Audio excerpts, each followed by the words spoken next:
And good evening, everyone. Nick Weig with you at the Alert Center. We are coming back on to our streaming channels this evening because a critical moment in the Artemis II mission is about to happen. They have been orbiting the moon for the last 24 hours or so at a much, much higher altitude, tens of thousands of miles above the surface of the Earth, as opposed to a couple hundred miles where the International Space Station is. This large orbit is now coming to a close as they're going to reach their closest point to the Earth at around 115 miles above the surface. And when they reach that closest point, they're going to fire their main rocket, and that is going to give them the acceleration they need to enter or to escape Earth's gravity and enter the moon's gravity and do a slingshot around the moon to come back home.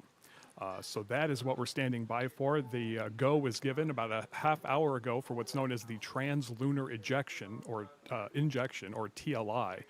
Let's give you a live look right now from NASA. Copy, Jeremy.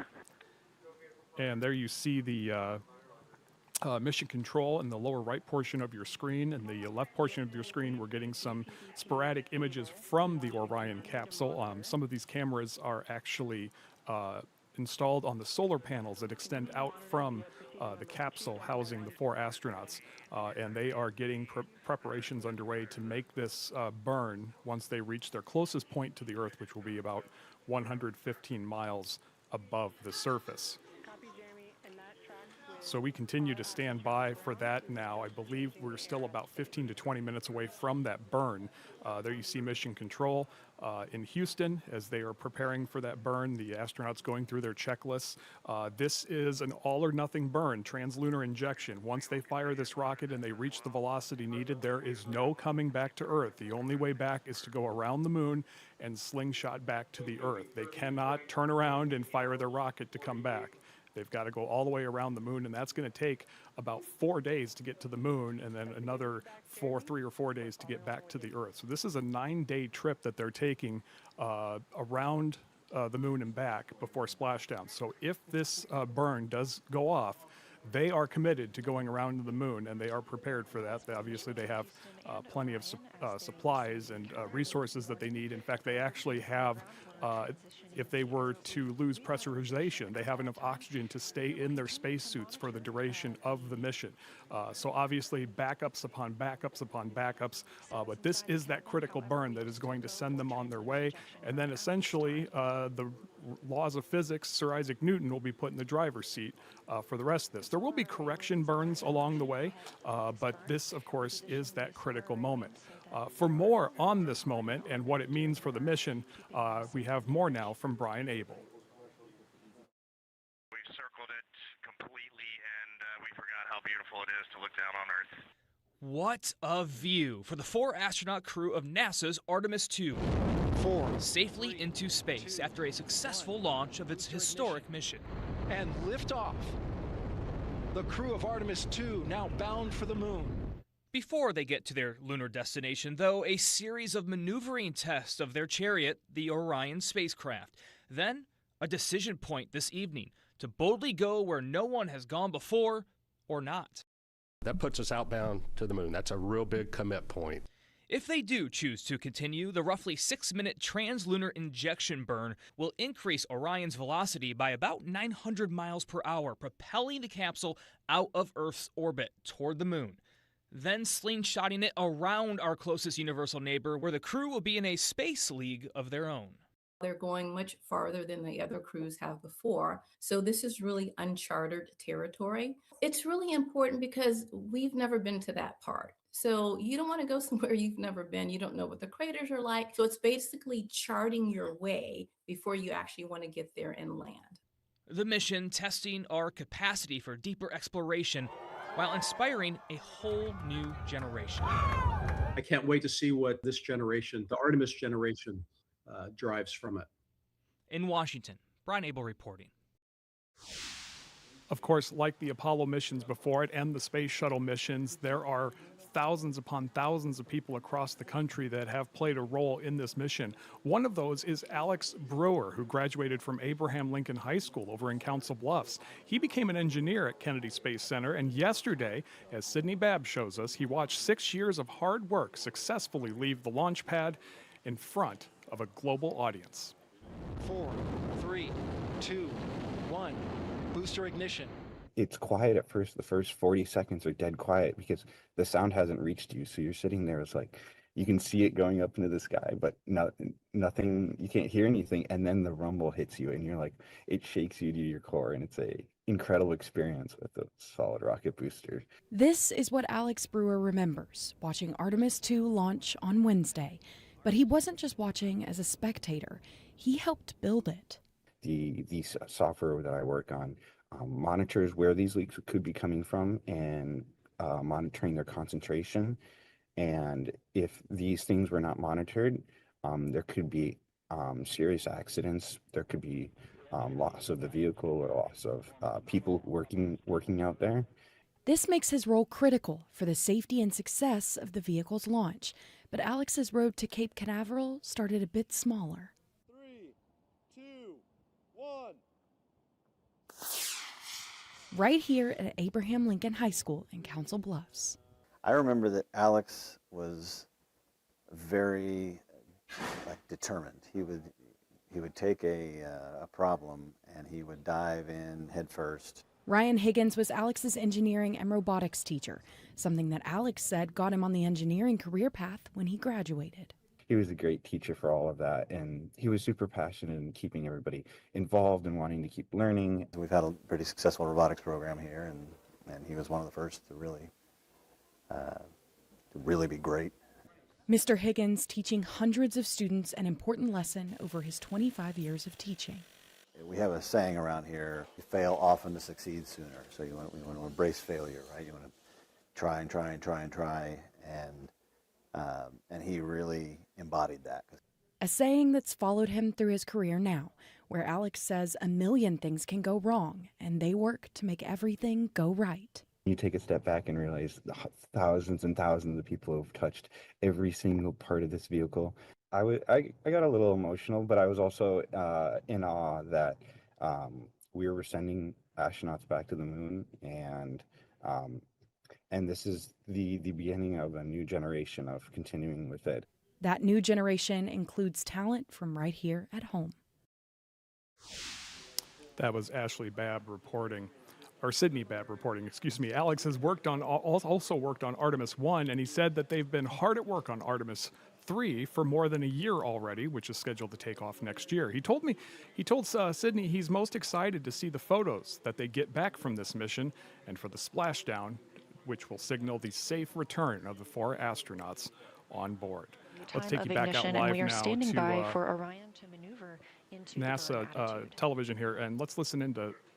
Oh, we lost them. Launch control, or flight control rather, is in Houston, giving us an update on the Trans-Lunar Injection burn, which is set to take place in the next 10 minutes or so. This will be a 6-minute burn of the main service module rocket, and this will be the burn needed to escape Earth's gravity. They've spent the last 24 hours coming around the Earth at a very... just 1,000 miles above Earth.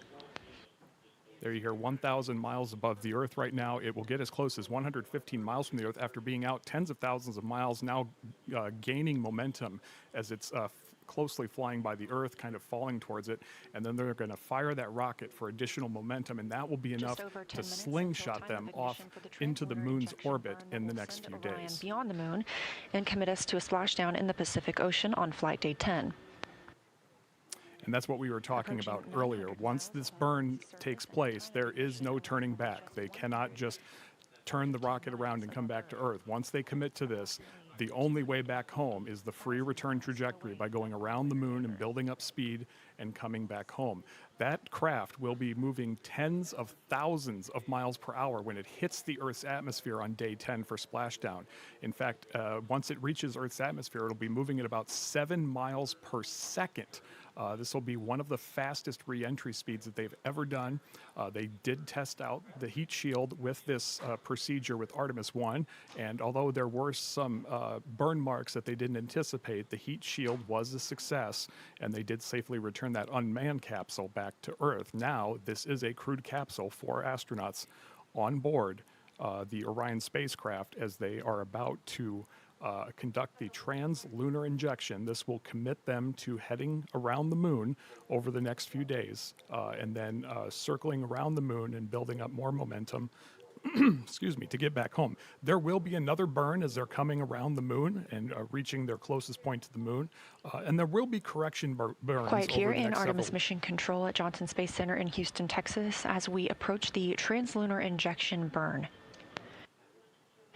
Less than 9 minutes away from time of ignition of this 5-minute, 49-second burn.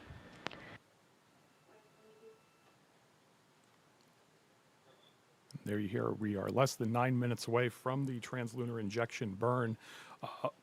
There will be, during these 9 days in space, the astronauts will be conducting... Again, the crew received the go for this configuration this morning to proceed with Trans-Lunar Injection from the mission management team here at Johnson Space Center. As they talk, I'll go ahead and let them speak. Integrity, roughly 1 minute left in our maneuver to burn attitude. Okay, we show the same.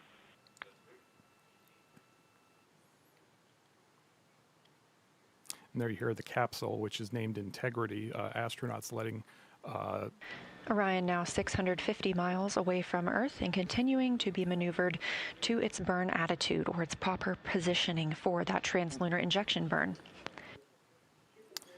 And there you heard all that flight is controllers what... here continuing to monitor their systems, and everyone remaining go for our journey to the moon. They are conducting small maneuvers to get in the right position, to get as close to the Earth as they need to be, to hit their mark at the right time, because essentially they're not flying straight to the moon. They're flying to a point, and they're going to get to that point right as the moon gets there. It's all the kind of math that most of us never learned, but it is that critical equation and calculation that's going to get them around the moon and pinpoint their trip back home as well. Of course, they will make corrections throughout the mission. The rest of the time, the astronauts are conducting experiments. They were launching some satellites as well in high Earth orbit today, but also they are testing all of these systems, not just the regularly used systems for a moon landing, but also backup systems, emergency systems, gaming out every scenario that could come up in an emergency. That is what this mission, as well as Artemis III, will do to get everything ready for a... Integrity, Orion is in burn attitude. And there you heard the confirmation from the crew that they are at the right position for the burn. Again, that burn should be about 7 minutes away. Capcom Chris Birch confirming to the crew that Orion is in the proper attitude, the proper positioning for the Trans-Lunar Injection burn, now less than 6 minutes and 20 seconds away. Orion is less than 500 miles from our Earth. Again, we will watch that tick down to 115 miles above the Earth's surface. As they are getting closer to the Earth, before they conduct this burn to build up the speed needed. They will also be hopefully providing a lot of pictures. Obviously, there are signal issues, and so when we get the live pictures from the spacecraft, it is a little bit rough at times, but they are also recording both images and videos while they are up there. That we do have live cameras that were positioned on the solar panels that extend out from the Orion capsule, and those will be capturing as much as they can. You got to keep in mind, though, that the lighting up in space is extremely harsh. It is very dark, it is very black, and then when the sun is shining on you, it is a very, very bright spotlight. So astronauts talk about how stars essentially disappear when the sunlight is shining in on them, and it can be a very, very intense, simply because there's no atmosphere to dilute that Coming up light on that is one coming day and 1 hour and 10 minutes since the launch of the Artemis II mission from Kennedy Space Center in Florida. And we've just marked 5 minutes until the time of ignition for the Trans-Lunar Injection burn, which will send us to the moon.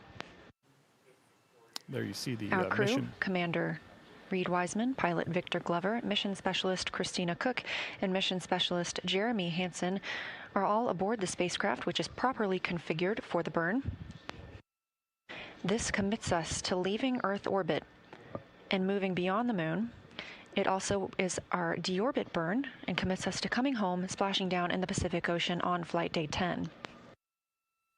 The spacecraft is in the proper attitude, the proper configuration, with its solar array wings swept up toward the spacecraft, allowing the orbital maneuvering system engine, which will conduct the burn to prevent it from imparting any loads on those solar array wings. This will be a 5-minute and 49-second burn, at which point Orion will be just 115 miles above Earth. Okay, there you heard we're less than 5 minutes away from that burn, which will last. It remains quiet here in Artemis Mission Control at Johnson Space Center in Houston, Texas, as teams continue to monitor their systems. Everything's still looking good, and everyone go for trans-lunar injection. Well, there you hear the go has been given for trans-lunar injection, roughly 4 minutes away from this critical burn that will begin the process of heading to the moon and flying around the moon, something that NASA has not done with a crewed capsule since 1972, more than 53 years ago. So a critical return to the moon, a critical test of the ongoing Artemis program and its ability to transport people to the moon as well as supplies, and a step with the ultimate goal of building a permanent colony on the moon, similar 3 to minutes a permanent... now until the time of ignition for the trans-lunar injection burn. Similar to the permanent presence in space in orbit on the International Space Station. So that's the Orion goal. now 190 miles above Earth's surface, 248,600 miles away from the moon.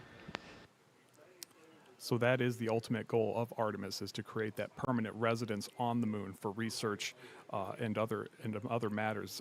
This is ultimately the rocket NASA plans to use to launch craft into space and ultimately make Continuing their to way hear good reports from the flight controllers here, Artemis Mission Control in Houston. to ultimately make their way to Mars. That, of course, the plan is to involve the moon in any relays to Mars, but that is something way, way in the offing, as the timeline for simply landing on the moon continues to be delayed right now, not looking any earlier than 2028. Part of this is being fueled by another adversarial space race. China has made major strides in landing craft on the moon, unmanned craft, and they are also targeting sometime around the 2030 range of putting their astronauts on the moon. There you see a live picture from the Orion capsule. I believe we heard Mission Control say the solar panels which stretch out from the capsule have been folded back in so as to not endanger them during this burn, which again will last just under 6 minutes, that will accelerate the rocket and give it the velocity needed to escape Earth's gravity. Again, something not done with a crewed capsule in more than 53 years. This trans-lunar injection burn is similar to the burns that were done during the Apollo missions. Orion just 130 miles above planet Earth. As we mark 1 minute until the time of ignition of the trans-lunar injection burn, correction to an earlier report, that will be a 5-minute and 50-second burn on the Orbital Maneuvering Services engine. And it is common for those numbers to change as they continually run the mathematical equations Mission to Control is determine. go. The crew is go. You're getting a live view from Orion now of Earth. There you hear that go. This is a critical moment as this will commit the crew and the capsule to leaving Earth's gravity with no option of turning back. The only option is the planned way of coming home, going out beyond the moon, going around the moon, and then burning again and slingshotting around the moon to come back home. 10 seconds until trans-lunar injection burn start. That trip will take 9 days. Here we go. 5 seconds away from the burn. Let's listen in.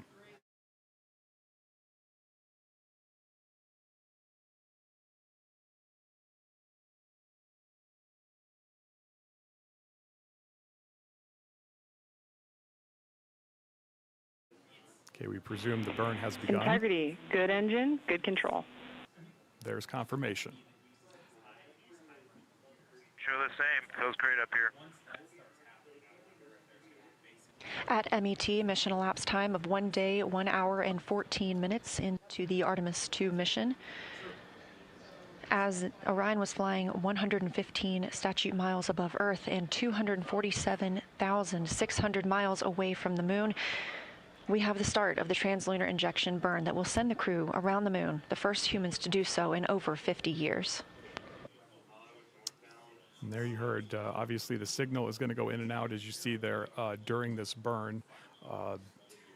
Again, this will be a 5-minute and 50-second burn on the Orbital Maneuvering Service Engine, part of the European Service Module.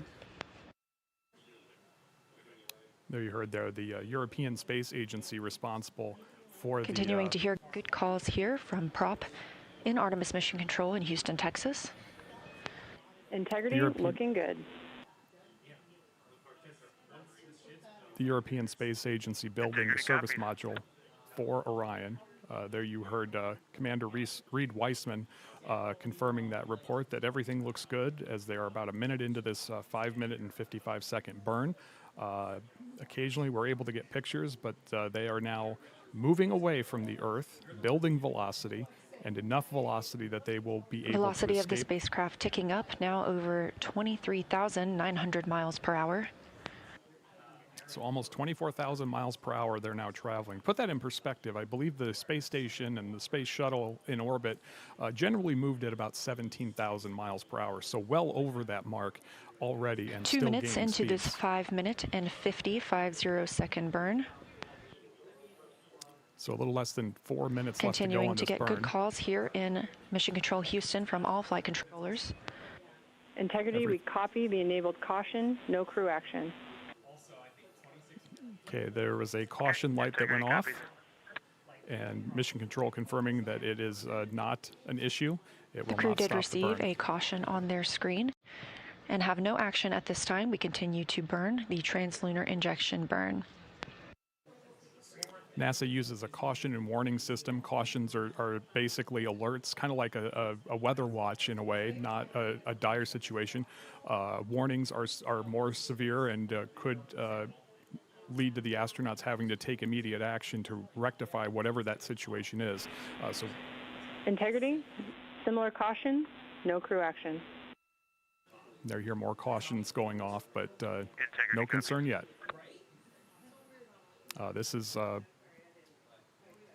very common in this situation. Caution lights do go Over off. 3 minutes now into the Trans-Lunar Injection burn.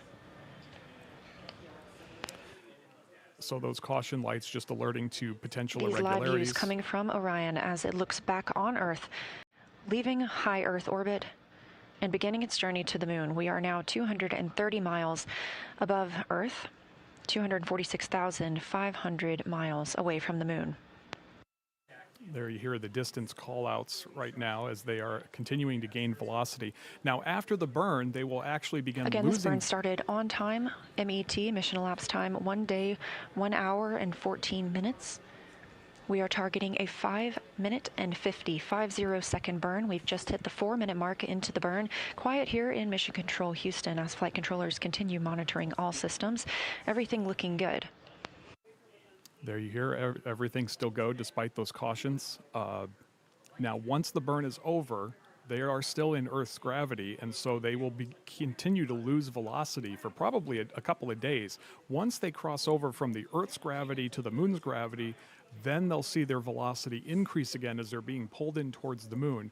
And they should be, with the help of additional burns, they should be on a path to go right by the moon, pass by it, and then go out tens of thousands of miles beyond the moon, further than any human has ever been. And then they, as part of the orbit around the moon, they will come back around, do another burn as they approach the moon, and that will slingshot them back home again in approximately 9 days. The plan is to splash down in the Pacific Ocean. We have 1 minute left in the Earth. Trans-Lunar Injection burn. Everything continuing to look good. So far, so good. 1 minute to go in the burn. Again, these 1 live minute. views coming to you from Orion as it looks back on Earth and begins its journey to the moon. And this, a live look inside Mission Control Houston. Flight Director Jeff Radigan monitoring all of the Orbit 1 teams.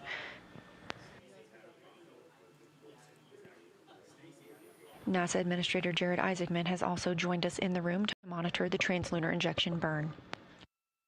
We have less than 20 seconds left of this burn. This is the final major burn for the mission because this also serves as our deorbit burn.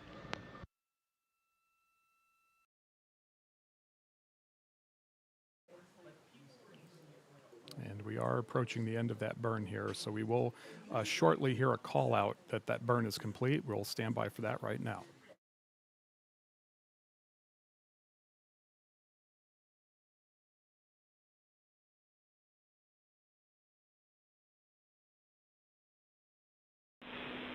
Integrity looks like a good burn. We're confirming.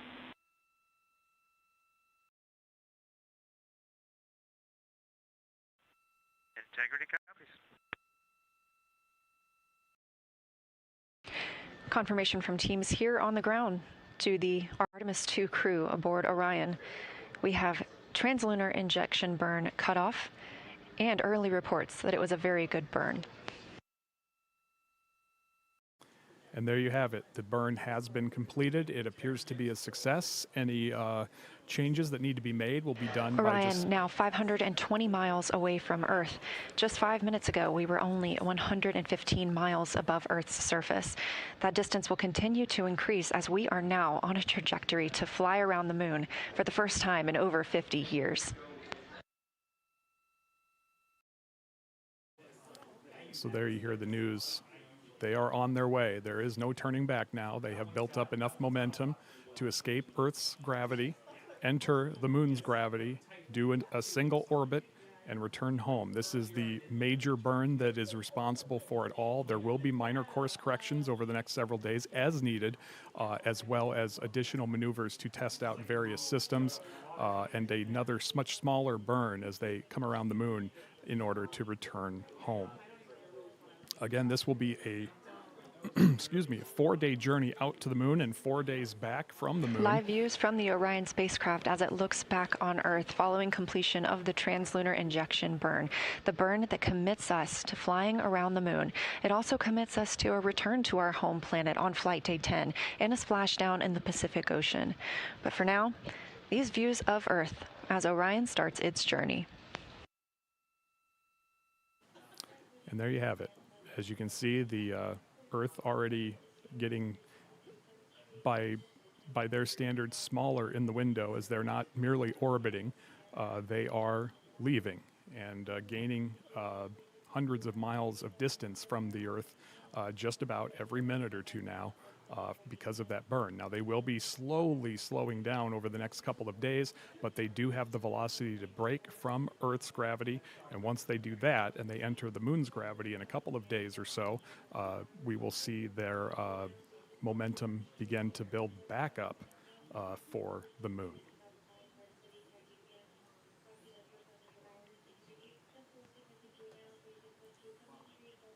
There you see the live picture from Integrity, the Orion spacecraft. Still getting some good images after that burn. The astronauts now will be checking their systems, making sure that they're on the correct course as well. And they will begin, beyond probably getting some rest and some food as well, they will begin the process of testing and experimenting with systems over the next several days that will be critical for an ultimate moon landing sometime on Artemis II coming up in what is, they hope, will be 2 years. But again, Artemis II now leaving the Earth's gravity, has deorbited, and is now making its long journey to the moon, some 250,000 miles from the surface of the Earth. They will go past the moon, in fact, far enough that they will become the furthest traveled humans from the surface of the Earth, breaking the Apollo 13 record. Apollo 13, of course, suffered a catastrophic explosion on the way to the moon, and so they used this free return trajectory path and went further out from the moon in order to build up more speed to get home as quickly as possible before they ran out of not only oxygen, but the power needed to run their systems. In the case of Apollo 13, they were able to return home safely. but did not land on the moon. The only moon mission that did not succeed. Apollos 11, 12, 14, 15, 16, and 17 all landing on the moon. The last landing in late 1972 before congressional budget cuts led to the termination of the Apollo program and later led to the creation of the Space Shuttle program, which dominated NASA's missions, flight or crewed missions rather, for over 20 years, or over 30 years, I should say, before the Space Shuttle program was retired. And since then, the United States has relied on private contractors and in Russia to ferry astronauts to the space station.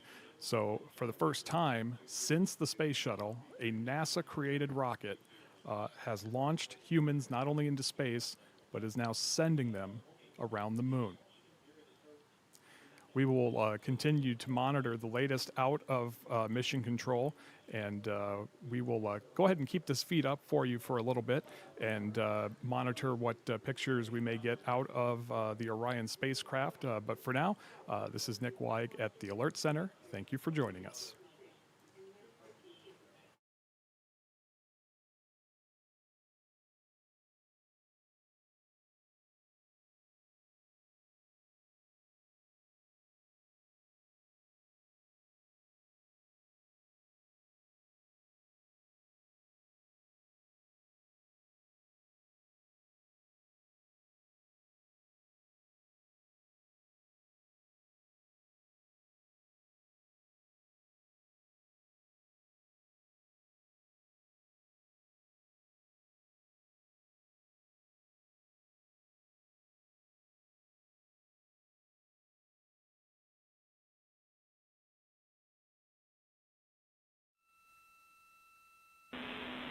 Thank you for those words.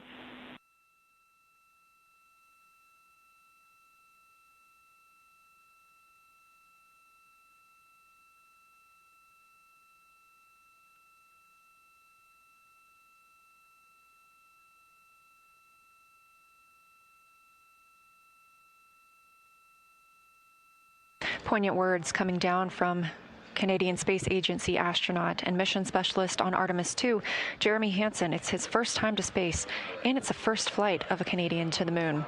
Hugs there at the Capcom console from NASA astronaut and Capcom, or capsule communicator, Chris Birch, with Artemis II backup and Canadian Space Agency astronaut Jenny Gibbons. We're now over 1,000. Integrity, 2 minutes until a TDRS West to TDRS East handover.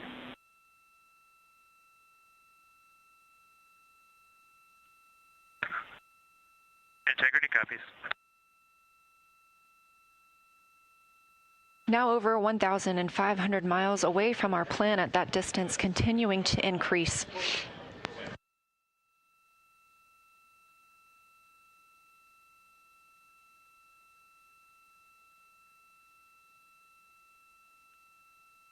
You can keep track of Orion's distance from the Earth and to the moon at any time by visiting nasa.gov/track-Artemis. We are currently 242,800 miles away from the moon and continuing to get closer. We will do so until flight day 6, when we make our closest approach during the lunar flyby.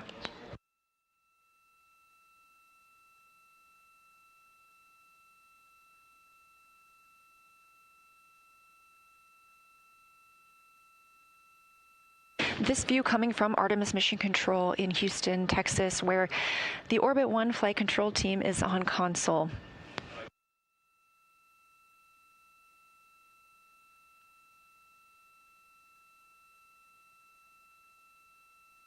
Team members continue monitoring the flight of Orion and the systems aboard the spacecraft. Coming up on 1 day, 1 hour, and 30 minutes since the launch of Orion.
Houston, integrity, our HC stow is complete.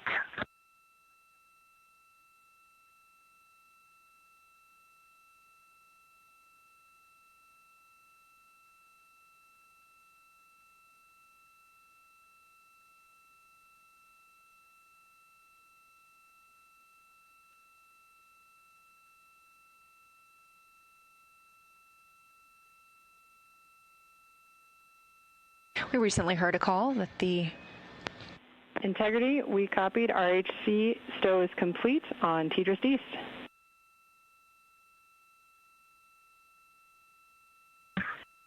Great, comm check.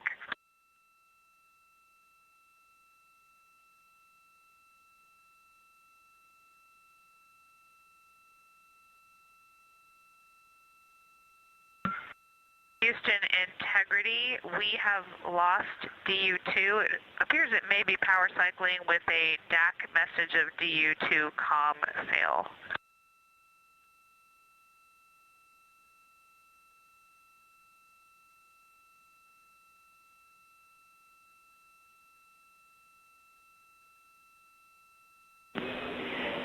Integrity, we copy. We saw that enunciated caution, toggle in and out of alarm.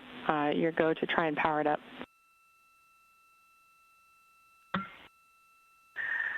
And Houston, it was in a power cycle after going down, and it has come back up. We are going to go ahead and understand the prop cautions are no action. They are recurring and going away a few seconds later. We'll stand by for any other troubleshooting words on DU2, but so far it looks like it's nominal.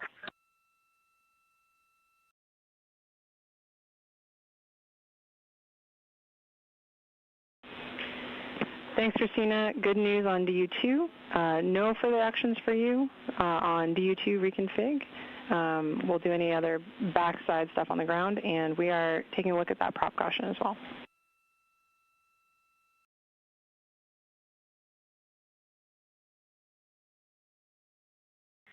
Copy all, and copy also the good comm check on Tidris.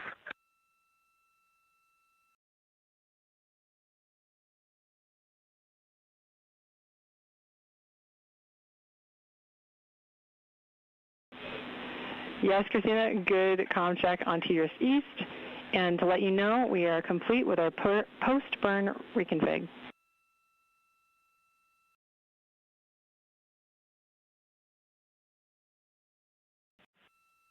Copy all.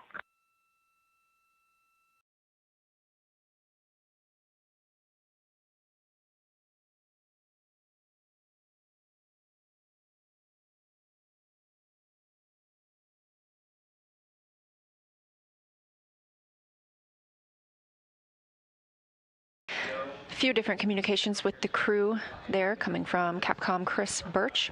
We heard the crew report that they were having an issue with their DU. That's the display unit. There are 3 display units inside Orion. It sounds like one of those is rebooting and powering back up. There were also some propulsion cautions that are being cleared.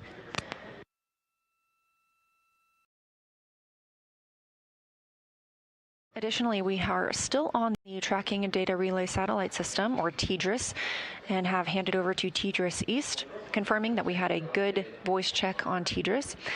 We won't be on TDRS for long. We will be switching back to the Deep Space Network as we continue to increase our distance from Earth, now 2,780 miles away from our home planet.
Over 3,000 miles away from Earth now. Integrity, we are maneuvering to the Earth viewing attitude.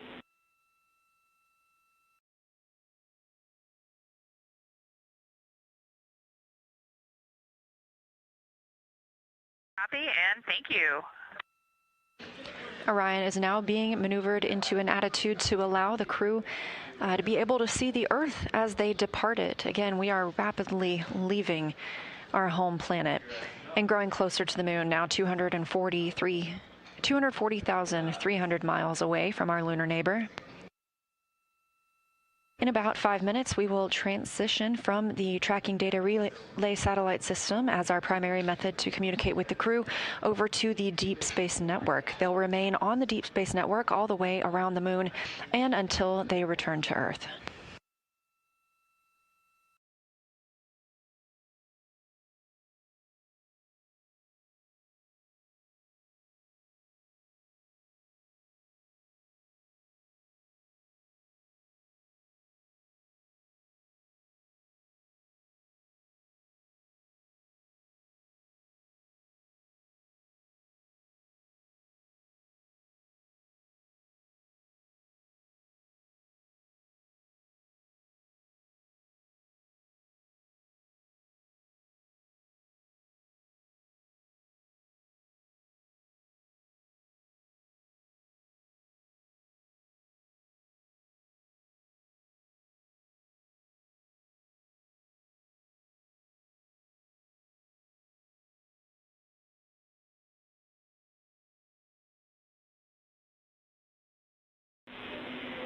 Integrity, we have completed the cleanup steps from our leak suspected warning that has cleared the board.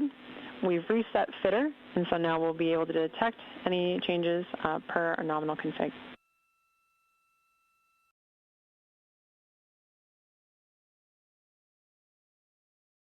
That's great news, Houston. Thank you. Capcom capsule communicator NASA astronaut Chris Birch calling up to the crew aboard Orion, also known as Integrity. There was a leak warning that popped up just before we got into Trans-Lunar Injection burn. However, it was quickly determined that this was due to the air recirculation system being transitioned into a different state.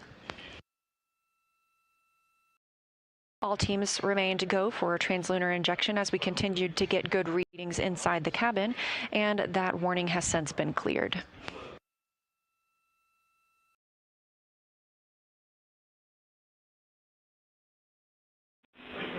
Integrity, 2 minutes to TDRS East to DSN handover.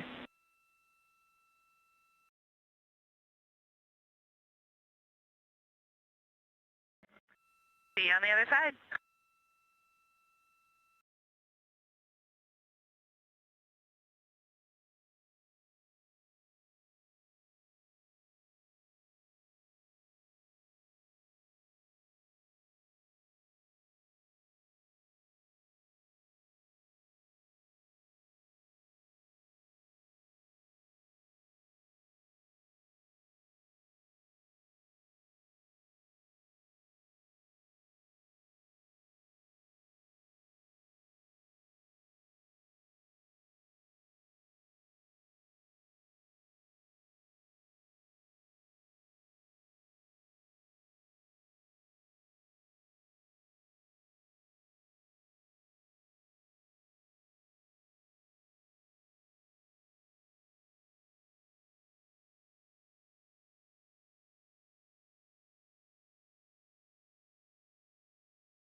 Standing by for TDRS to Deep Space Network handover.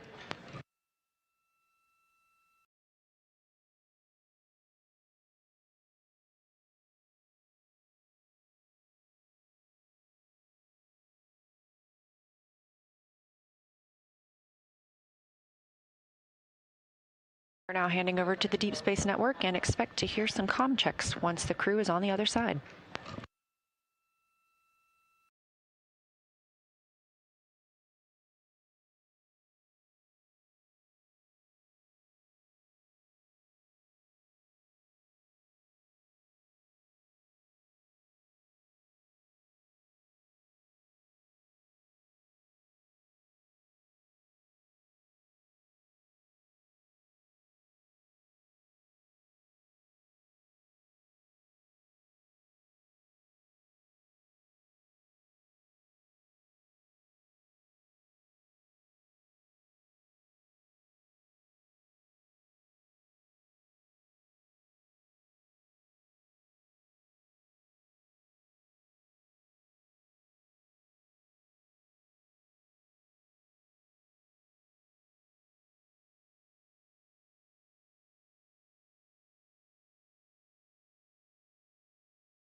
Integrity, Houston, comm check on OE1 on DSN Madrid.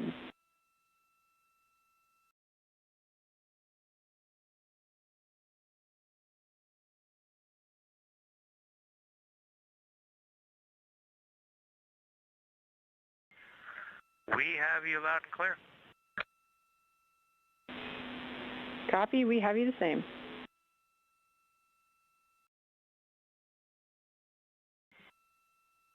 And we are getting just a beautiful view of the dark side of the Earth right now, lit by the moon. Phenomenal.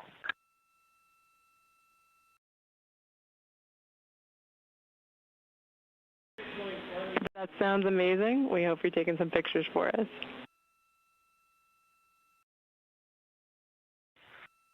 Yeah, none of us can get to lunch because we're glued to the window. We're taking pictures. Reed said he just can't take it anymore.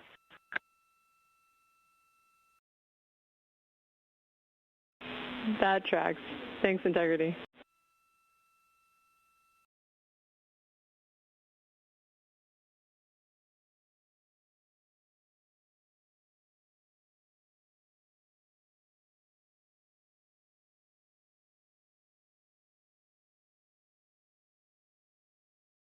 We have good communication checks on the Deep Space Network with the crew aboard Orion. Commander Reed Wiseman, pilot Victor Glover, mission specialist Christina Cook, and mission specialist Jeremy Hansen, having recently completed the Trans-Lunar Injection burn, are now on their way to the moon. The Orion spacecraft was oriented so that they would be able to see out the windows as they departed Earth. We are now 4,687 miles away from our home planet, a number that's continuing to grow and will do so until we fly by the moon on flight day 6.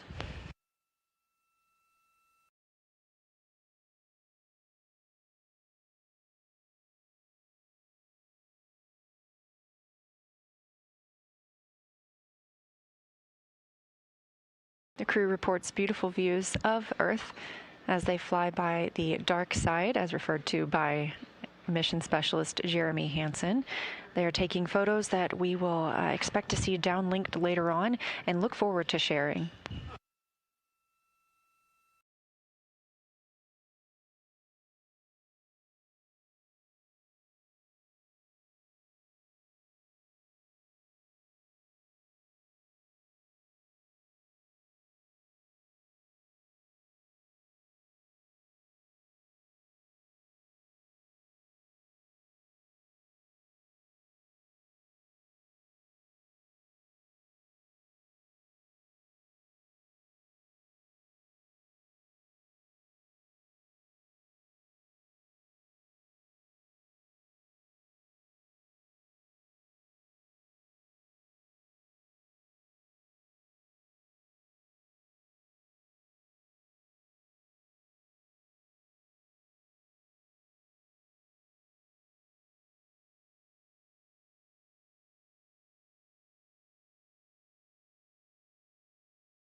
30 minutes since the start of the Trans-Lunar Injection burn. Again, that was a 5-minute and 50-second burn using the Orbital Maneuvering Service engine on the European Service Module.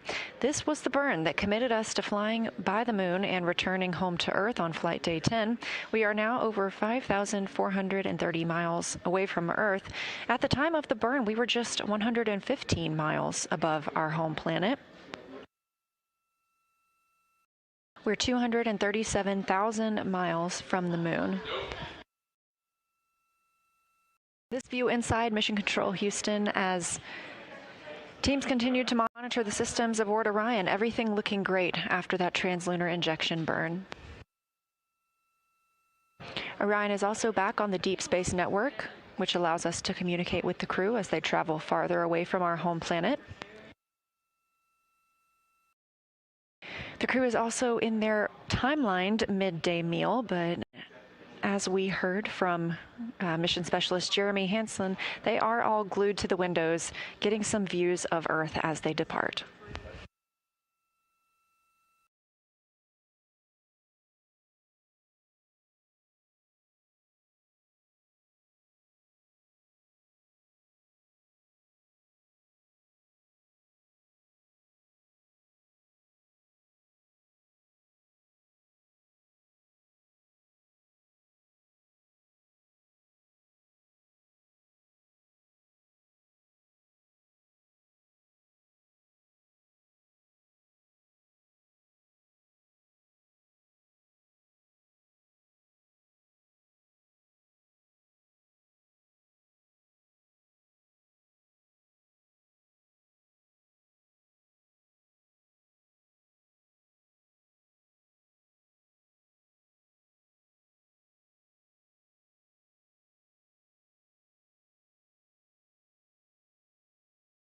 This view of visualization of Orion, you can access this at any time by visiting nasa.gov/track Artemis. This is called ARROW, the Artemis Real-Time Orbit website.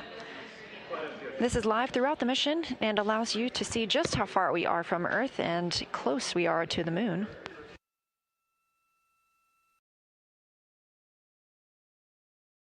It's now been 1 day, 1 hour and 50 minutes since liftoff of the Artemis II mission.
This is Artemis Mission Control here at Johnson Space Center in Houston.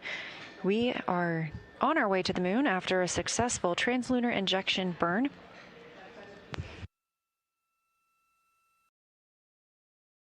We are expecting a news conference this evening to discuss the status of the mission at this point, the trans-lunar injection burn itself.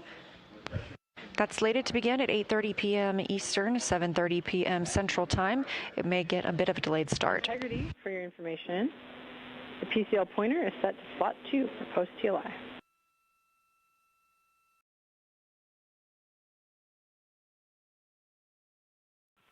Okay, copy. Slot 2, on our way.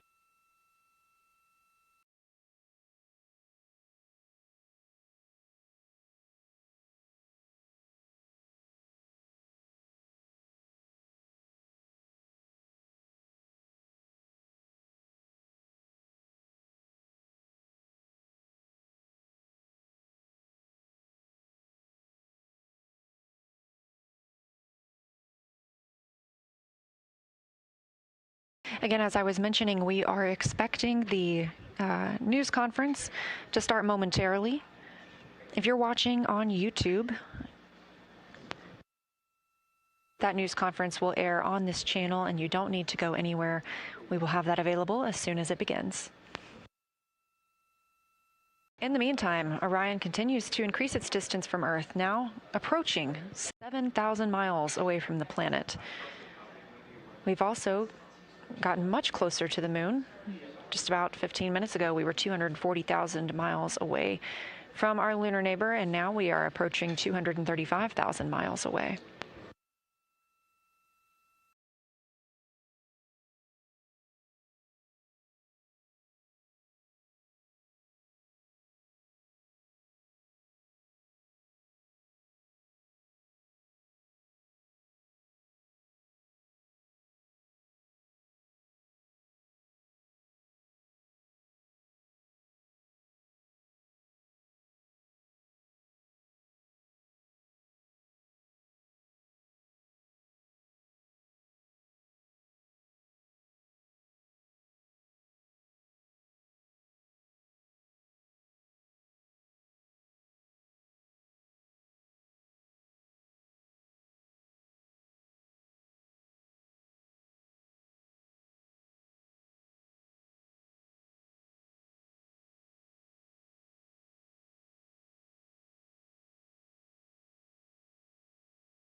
This is Artemis Mission Control. We are standing by for the beginning of today's press conference about the status of the mission and the trans-lunar injection burn.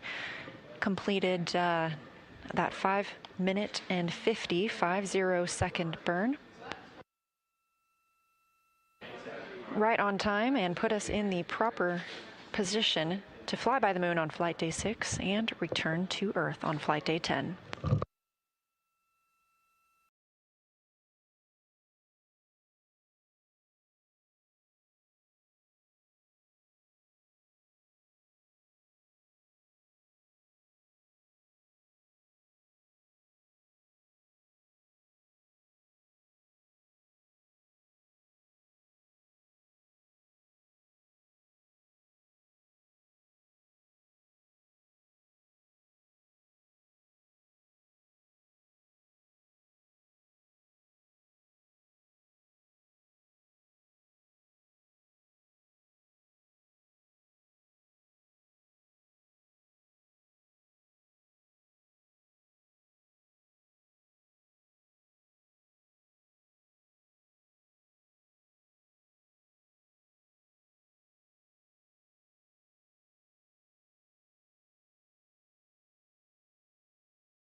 This is Artemis Mission Control at Johnson Space Center in Houston, Texas. Again, we had a successful Trans-Lunar Injection burn that commits us to flying around the moon and coming home.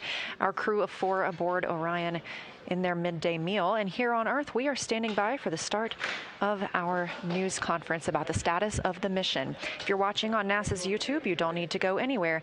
We're going to bring that to you right here, and we'll be here in Artemis Mission Control.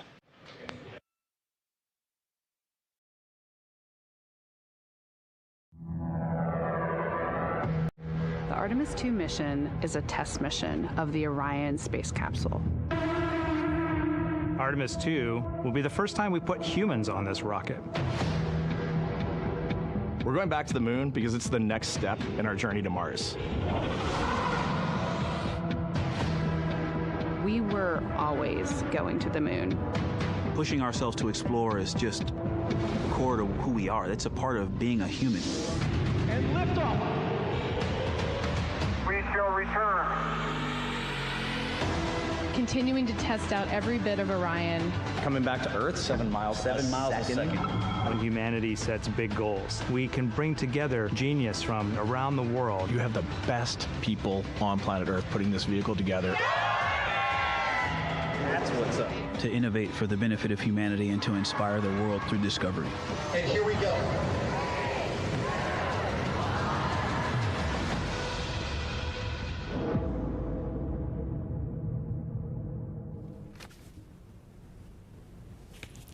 Good evening and welcome to NASA's Johnson Space Center in Houston, and welcome to our Artemis II status update. I'm Rachel Kraft with NASA Communications, and I'm joined by several NASA managers this evening to talk about our recent Trans-Lunar Injection burn to send 4 astronauts on the Artemis II mission to the moon, and about how the test flight is going overall. They are Dr. Lori Glaze, who leads NASA's Artemis program, Judd Freeling, Ascent Flight Director for the mission, and Howard Hugh, Orion Program Manager. We'll have some opening remarks and then take questions both from reporters here in the room and on the phone. And those of you who are joining us by phone can press *1 to get into the question queue. And with that, we'll start with Lori. Great. Thank you, Rachel. So, ladies and gentlemen, I am so excited to be able to tell you that for the first time since 1972, during Apollo 17, human beings have left Earth orbit. With Artemis II's successful 5-minute and 50-second Trans-Lunar Injection burn this evening, our 4 crew members, NASA astronauts Reed Wiseman, Victor Glover, Christina Cook, and Canadian astronaut Jeremy Hansen, are now on their trajectory toward the moon. The burn was executed by our flight operations team here in Houston, and it was flawless. The burn was the last major firing of this mission. From this point forward, the laws of orbital mechanics are going to carry our crew to the moon, around the far side, and back to Earth. Our crew is healthy, and our spacecraft is performing really well. After we've had a series of checkouts since launch, and again, everything really performing pretty well. And we are on the path that we designed for this mission. But just a reminder, again, you can hear us keep saying it over and over again, this is still a test flight. We are getting, and we're going to continue to get, lots of new data every day, important information as we continue learning how we're going to operate this Orion spacecraft in the actual space environment. And I'll tell you, we're already learning a lot as we go. We've encountered several things along the way. We're not really tracking anything right now that's of concern, but anything that we've encountered since we've launched was brought to our mission management team today and discussed, and the satisfactory path forward on every case, and a unanimous decision to proceed forward with the go for the Trans-Lunar Injection burn. So you'll hear a little bit more about some of that here in a minute, all the things that we've been doing. As a reminder, we got 8 days of work ahead, and we intend to learn as much as we can, everything that we can that this vehicle can teach us. And with that, oh, let's see, before I do that, we had a couple images we wanted to share. Let's see if we can pull some of those up. I wanted to share one of my favorite images. This one I saw last night. Actually, I was getting onto the plane to fly here from Florida. This one popped up, and I just absolutely love this one. Looking out the window, you can see the solar array wing there and the OMS engine from the Orion spacecraft, and then you can see Earth's crescent in the back. I just thought it was absolutely gorgeous. With our crew members being able to see out the window there and get that photo. It's just absolutely beautiful. And then the second image I wanted to show you, you'll hear a lot more from Howard about the proximity operations demonstration that was conducted yesterday evening. And let's see, is that one going to come up? It's coming back. It's coming back. There it is. And in this image, you can see Victor Glover on the left there. He was using the manual controls to maneuver the spacecraft. And then Reed Wiseman on the right there was calling out the commands. So it was really, I hope some of you got a chance to watch that. I was riveted. It was absolutely spectacular to hear Victor's narration of the whole activity. So super cool. So with all of that, I am going to hand it over to Judd, and he can talk us through some of the technical details about the flight so far. All right. Thanks, Lori. It's been a great couple of days to be in the space business. Yesterday, SLS put us right on the money during ascent. We started with some checkouts by the crew from both the water dispenser and the toilet.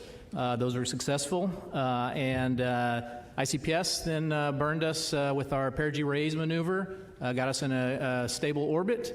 We did have a brief comm outage. That was due to a ground issue that we have now rectified, and we understand that's not going to be a problem henceforth. And then, let's see, the ICPS then gave us a great amount of energy, put us in high Earth orbit with the apogee raise burn, again, right down the money.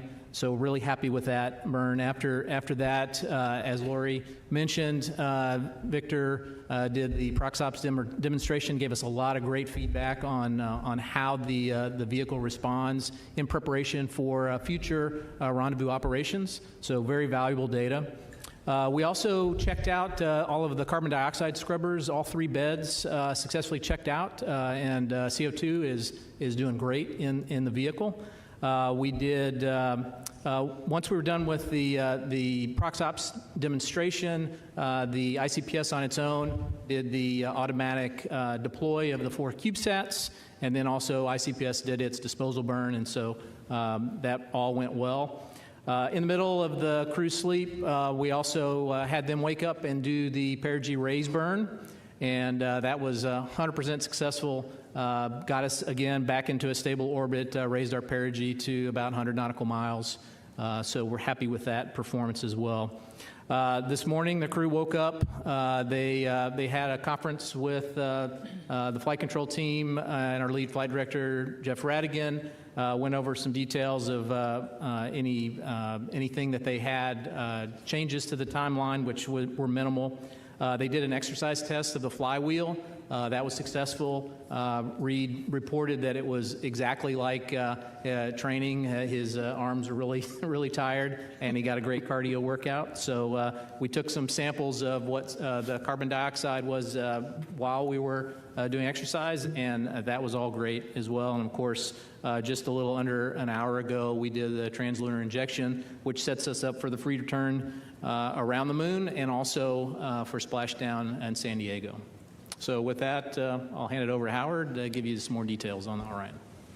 All right, thanks, Judd.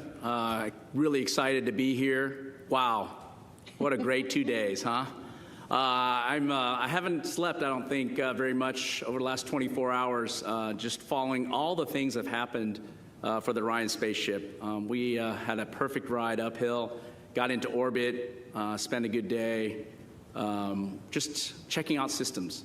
And we're getting ready for TLI that Lori talked about, and a successful TLI and a really great precision burn that we just had.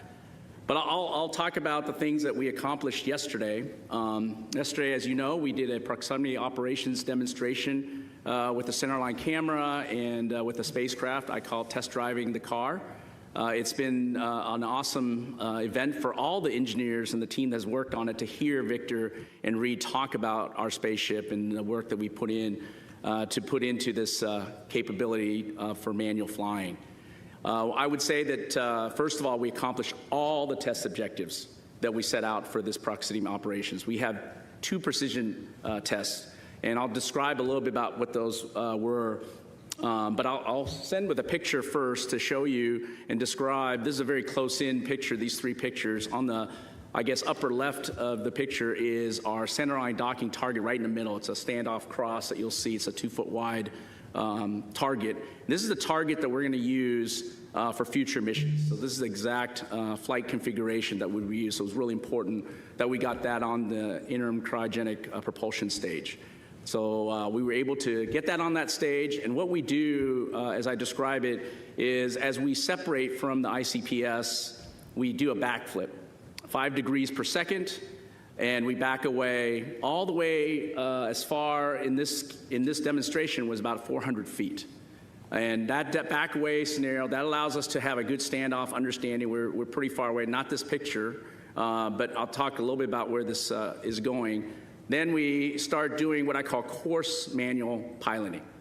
And this allows, and you might have heard this, what Victor was doing was basically moving side to side with the spaceship, up and down, and then doing the rotation pitch, roll, yaw, making sure that the response from the spacecraft and the performance is what he's seen. And the reason it's course is because you're so far away at 400 feet that you want to make sure you have big maneuvers so you can see the target going out of your field of view a little bit, okay? So that's what we did at the initial part, and then we slowly started coming in and approaching the vehicle. And that picture that you see in the upper left side is almost to 33 feet. It's about 40 feet away, I think. And that's where we will do what I call fine manual piloting. So we're just doing a little bit of the same thing, side to side, up and down, doing the pitch, roll, and yaw maneuver and handling. And you heard that if you watched closely, and some great commentary. Especially, it was heartwarming to hear. I know I talked to some of our team members today, you know, to hear that how well their baby worked, you know, operating precisely.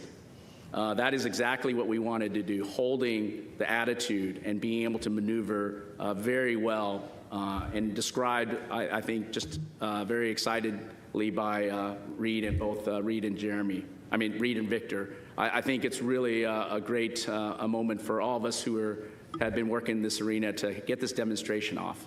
And of course, that wasn't the end of it. We did back away to about 65 feet, and we let the ICPS do a maneuver, and then we had another target, what we were calling this two-dimensional target. So it didn't have a standoff cross like we did on the ICPS nose. What we did was add a good 2-degree target or two-dimensional target on the spacecraft, on the ICPS, and then we did the same maneuver, but a little different. This maneuver was what we call 6-degree of freedom maneuver, where we were tracking and also maneuvering by rotating as well. So you're translating and rotating at the same time, and that allowed you to have a different characteristic of the vehicle performance in a manual piloting approach. And we were also able to go to this 33-foot range. So really important demonstration of both the fine and coarse handling of the spaceship for future missions as we go forward. And that was something that we wanted to make sure we brought down some risk. And you saw the images of the centerline camera, and performance was outstanding. And of course, the crew was outstanding. They did a terrific job. I actually flew the simulator. I did not qualify for this mission, unfortunately. So I definitely wasn't ready for this kind of mission. But Victor just did terrific and followed everything. And I saw the track today in terms of our predictions, and I got to give kudos to him. He followed it right along, and it was a really great opportunity to demonstrate our capability. So that was a really important demonstration and test of our rendezvous and ProxOps capabilities that we're going to need for the future. But also in that 24-hour period, we had to obviously demonstrate our readiness for Trans-Lunar Injection. We were able to really track a lot of the subsystems that we've learned from on Artemis I, but also the most important subsystem when we put humans on board is the life support system. And I'm happy to report that the performance of the CO2 scrubber, the ability to distribute water, control the temperature inside the cabin is exactly as we predicted, and in some cases better. And so that was really great. And of course, across all the other subsystems that we demonstrated in Artemis I, like power generation, was better than predicted also. Over 13 kilowatts of power generation, and our ability to control, like I said, the inside cabin and control the temperature across all the parts of the spacecraft was right on and nominal. So that was really good to see. And of course, we were ready to execute the TLI burn today, and our guidance navigation control system was ready to go and demonstrated through this burn its ability to handle this type of burn and the precision that's needed to take us to the moon and come back into Earth's atmosphere. So really great overall demonstration of the ProxOps, really great demonstration of the core subsystems that we have on board the spaceship that's required to execute the rest of the days of this Artemis II mission.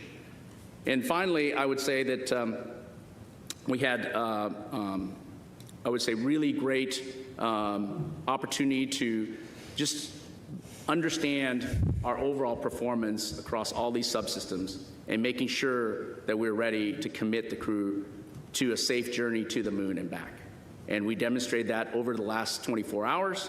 We were able to, as Lori said, have a mission management team review of that and determined that we were go for TLI.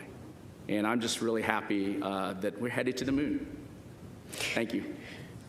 All right, it's time now for questions. We'll start here in the room, and then we have several on the phone. A reminder, please raise your hand if you're here. We'll have a mic coming around. And then if you are joining by phone, *1 can get you into the question queue. And we will begin in the room here. Let's come around with the mic here in the front. Yep. Thank you very much. Tarek Malik with Space.com, and I think it's for Howard.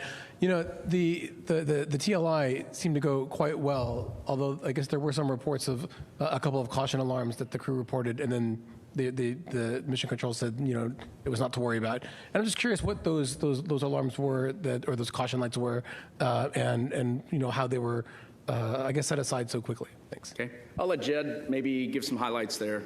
Yeah, so about 15, 20 minutes before TLI, we had a couple of nominal reconfiguration changes of the atmosphere revitalization system, the cabin fans.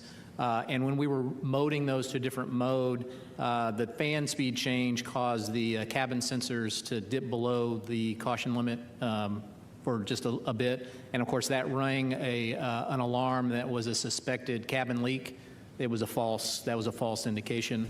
And so we quickly knew that there was no leak. We knew that there was just the sensors dipping low pretty quickly. Additionally, there were some RCS, reaction control system, SM manifold messages that we had been seeing previously. Essentially, whenever we're using that system, there's a pressure sensor divergence. And we've seen that before, and so we knew exactly what those signatures were. So again, not an issue at all. Eric. Eric Berger, Ars Technica, and just congratulations. So far, it's been spectacular to behold all of this. I guess two questions for Howard. You know, first of all, quick question: were there any thruster issues during the ProxOps demo? Any sort of outages or concerns with that regard? Did everything perform nominally? And then does the performance in Victor's piloting during that exercise give you confidence in Orion's handling for the maneuvers contemplated in Artemis III with one or two of the HLS? Yeah, no issues with the thrusters. They performed nominally and the performance was excellent. Relative to future confidence, this gives us a lot of confidence in terms of close in. I've talked previously about being on the docking axis. It's very important for the crew because unlike Orbiter, where we were able to have situation awareness from the windows, when we approach closely, we are very dependent on the cameras and the LiDAR that will be on Artemis III and above our relative navigation. And so this was a really good exercise of that. And of course, hearing the crew in a preliminary way through verbally, but we'll look at the data very closely and get the post-flight report from them in detail. I think at first indication that the vehicle performed better than obviously they expected.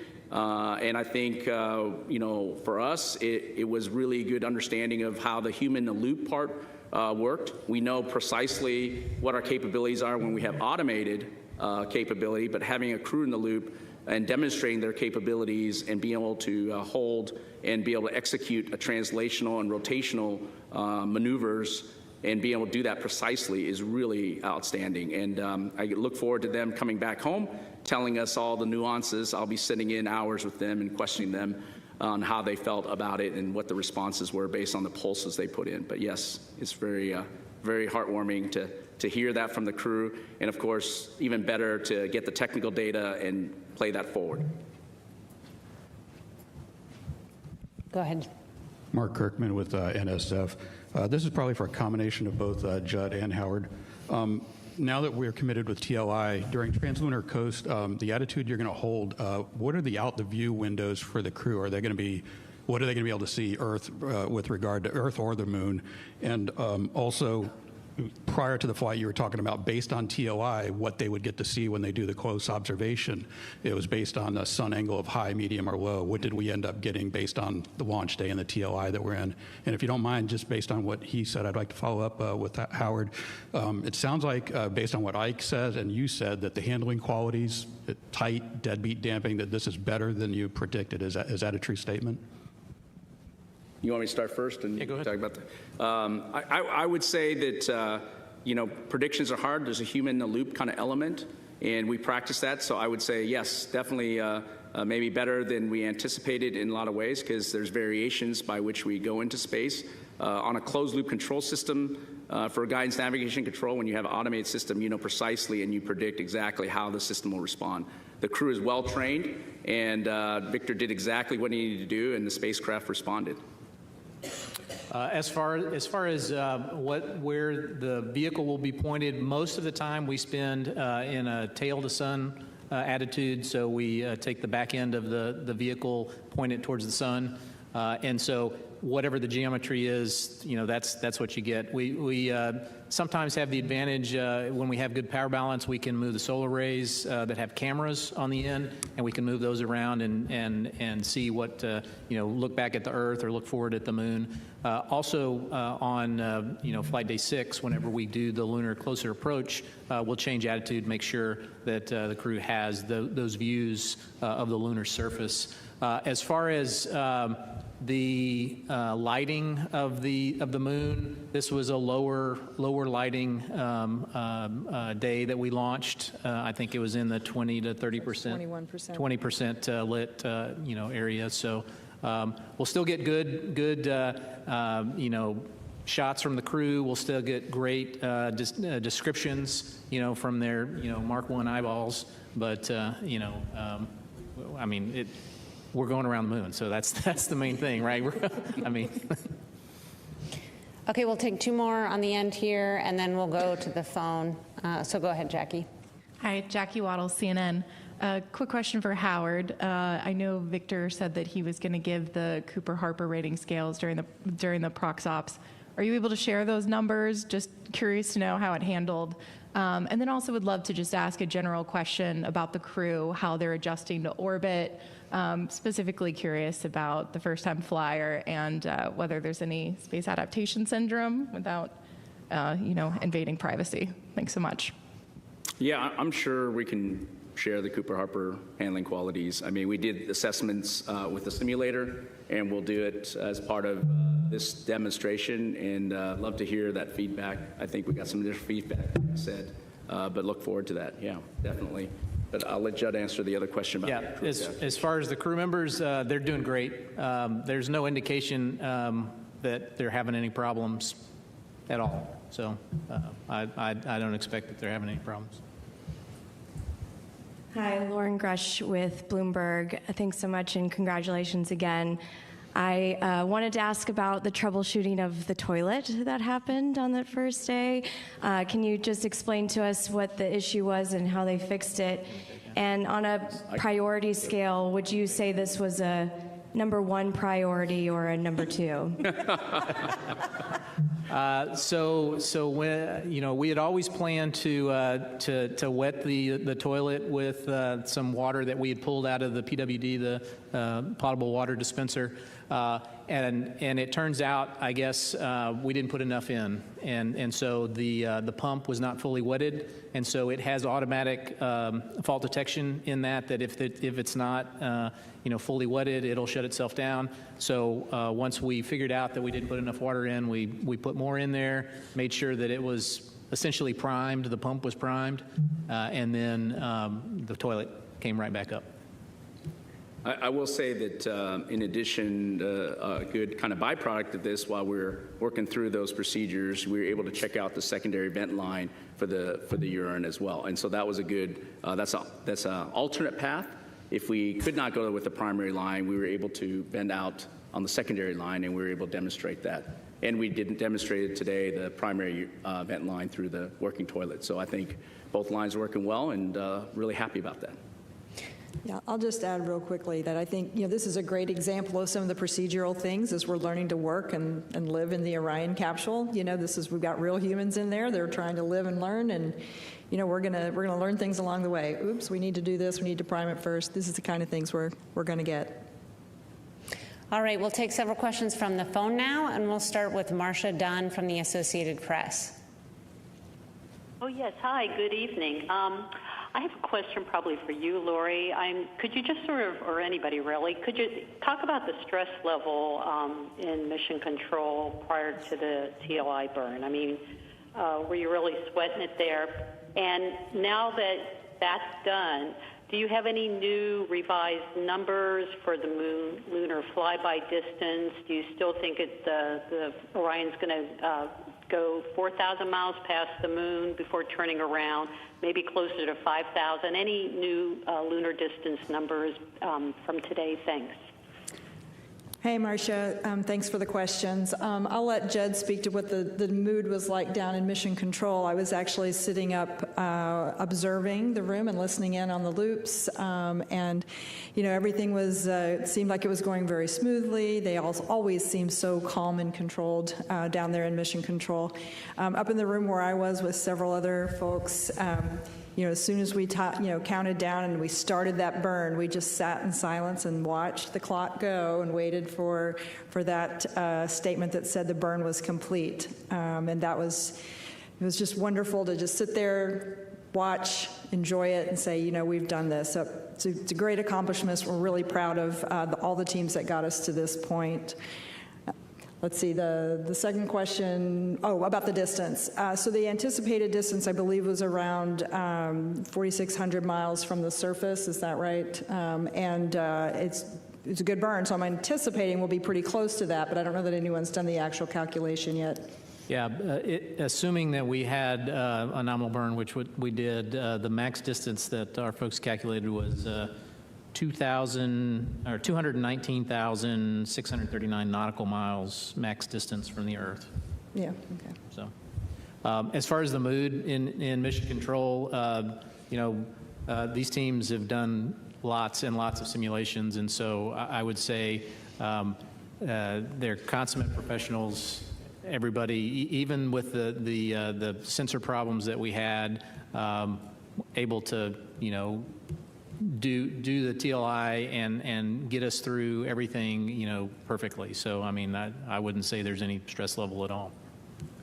Yeah, maybe Lori, I'll jump in on the mission evaluation room that supports the flight control team. I was in there with the team, and we have high confidence in our main engine. We've operated several times on Artemis I, and of course we operated the upper stage separation burn as well. And I'll just tell you, everybody was standing, not so much nervous, just excitement.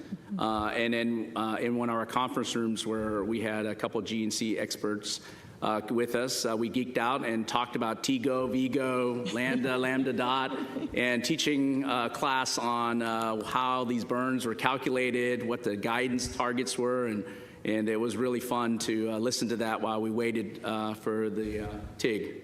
So it was really fun. All right, our next question on the phone line is from Andrea Leinfelder with the Houston Chronicle.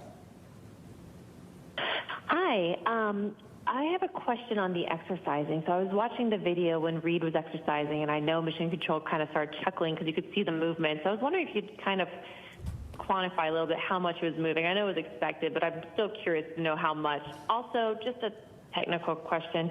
Would you say that Orion was in high Earth orbit or low Earth orbit during the TLI burn, just because it seems so close to the Earth? Thanks.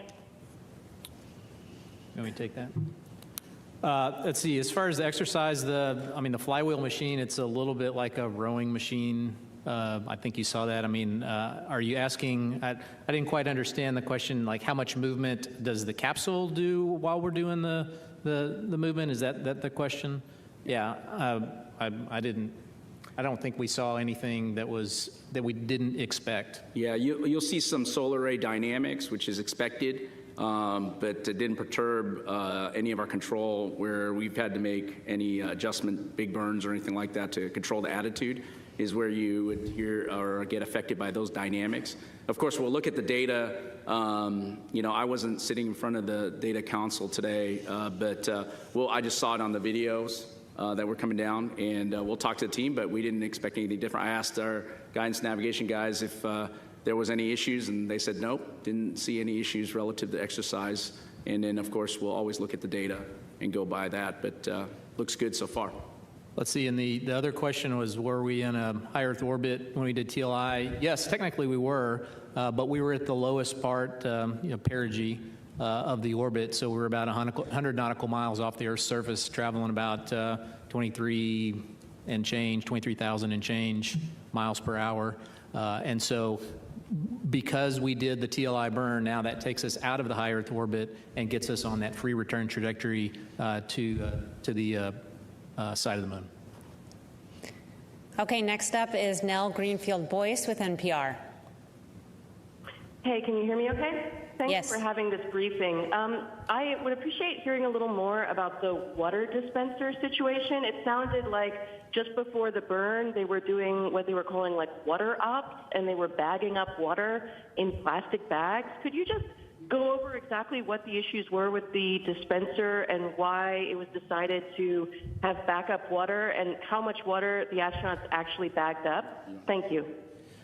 Yeah, great question. So during ascent, so we have 4 water tanks in the Orion service module, and each one of those tanks has an isolation valve between them. The isolation valve between the middle 2 tanks failed closed during ascent, and so it essentially isolated 2 tanks on one side and 2 tanks on the other. Each end of those tanks goes to one of 2 different water dispensers, a primary and a secondary, so we have full access to all of the water. However, in an abundance of caution, we decided it probably good, just in case we have a subsequent failure of an isolation valve, to bag some water, and so that's exactly what we did. We're going to bag some water in the cabin and preserve that just in case we have a subsequent failure. Okay, our next question is from Joey Roulette with Reuters. Hey, thanks. I just wanted to clarify the predicted maximum distance from Earth. Did you say 219,000 miles? And is that based on, and that's based on the TLI burn that was just done today, right? Those are predicts prior to us performing the TLI burn, so that assumed a perfect TLI burn, so I haven't gone and run those numbers again. And just real quick, the reason I asked, of course, is because that's far below the record breaking for Apollo 13. Is that your guys' understanding, I guess? That's in nautical miles. So the Apollo distance record in nautical miles was about 216,000 nautical miles. Okay, our next question is from Jackie Mogensen with Scientific American.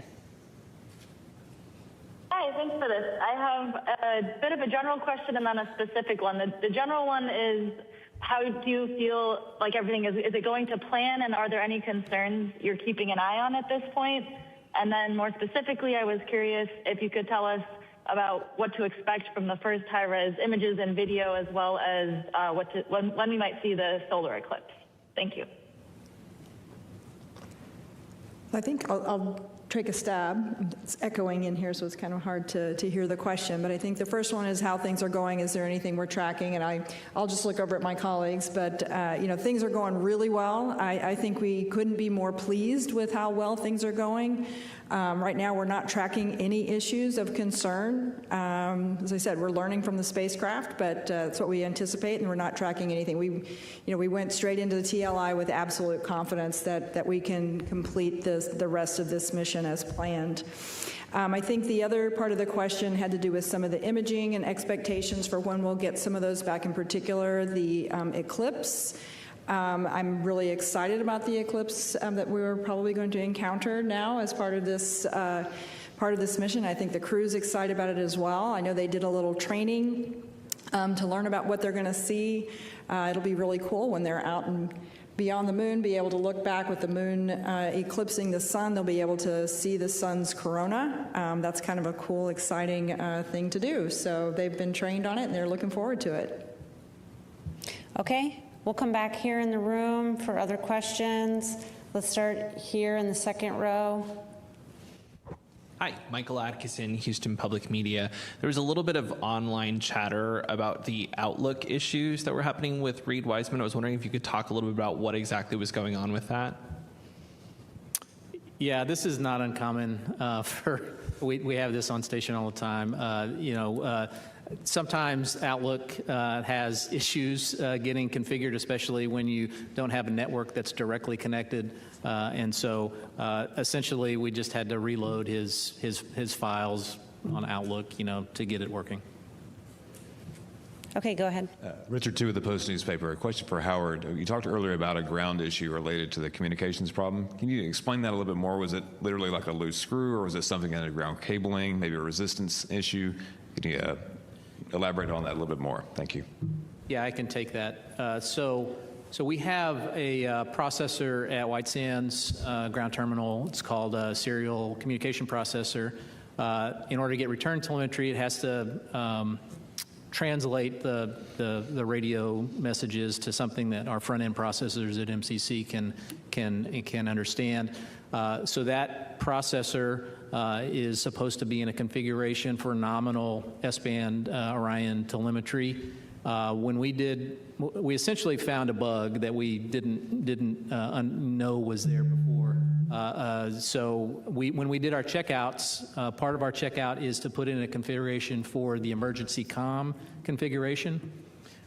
When we commanded it back to the nominal configuration, it showed that it had taken, but it did not actually. And so you basically had to go into low-level commanding to see what was the actual configuration and do that. So it's a software bug we now understand that we hadn't seen before, and so no issue with us going forward.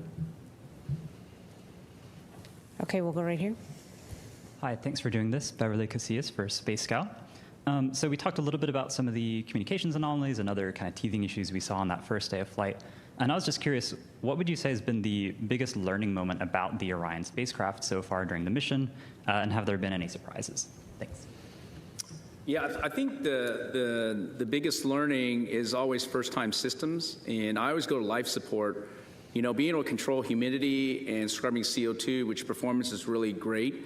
In fact, we're maybe becoming, we need a little bit more humidity. I think it's doing too well sometimes, but I think those are things that are, like Lori said, we're learning, we're adjusting how to operate the spaceship with actual people on board and that are actually putting out CO2 and breathing in oxygen. So I think this is one of the things that we've learned in that 24 hours. We're learning a lot. The trending data, the sensors we have on board in terms of accuracy, being able to track that very closely is something that we're going to learn. No surprises.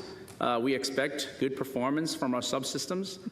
So we're very happy about that. And again, we knew that we would learn a lot. And the other thing we would learn a lot is, is what you guys were all referring to relative to caution warnings. I think, we have thousands of caution warnings on board the spaceship, and it provides a lot of good information for the crew, but also we're learning about the boundaries of these caution warning parameters and whether they're really nuisances or whether they're real issues.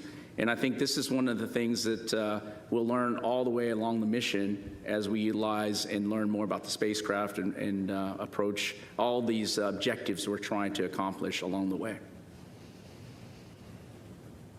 Okay, right here. Hi, T.G. Mascara with the Epoch Times. Thank you all so much, and congratulations again. My question for Lori, in terms of a little clarification on the timeline.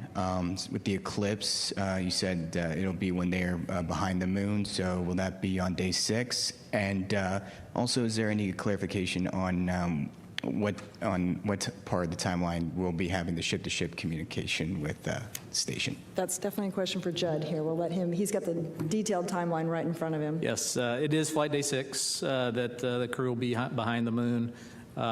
Let's see, and your other question was? The ship-to-ship. Ship-to-ship comm. I think we were going to do that on flight day 8 or 9. I don't know where that ended up. 7, I believe. Yeah, maybe it's on 7.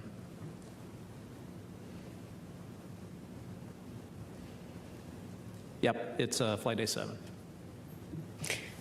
Okay, let's come here to the one with their hand up. Yes.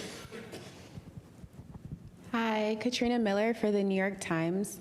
How fast will Orion move as it heads to the moon, like the maximum speed? And have the crew members been able to check in with their families yet, or when will this happen? Okay, so it changes speed as it goes around in orbit. The maximum speed we just experienced at TLI, which was, we started off at 23,660 miles per hour. We added about 867 miles per hour, so that's 24,500, something like that, 24,500 miles an hour. And then as we get closer to the moon will be our lowest speed around the apogee, which is around, I think, 1,300 foot per second, which I'm not going to do math in public on how many miles per hour that is. But then once we come back to Earth, it gets around that same speed, around 25,000 miles per hour as we get to entering our interface. And have they talked to their family? Okay. Let's actually come over to this side here in the middle. Oh, and there was the additional question about if the crew has spoken with family yet. Yeah, I don't believe they haven't had time to talk to their families yet. They've been really busy, so we'll make time for that now that we're past TLI. Robert Coppinger, British Interplanetary Society Spaceflight Magazine. The RCS thrusters on the service module, are they European technology or American technology?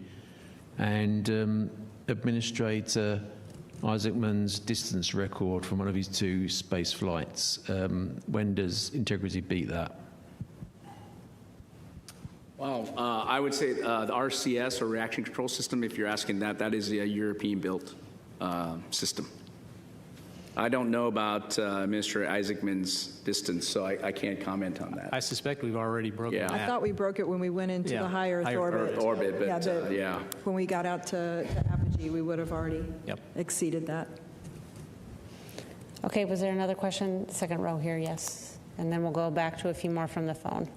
Hi, JJ Love with Tech Talk Media. Thanks for taking my question.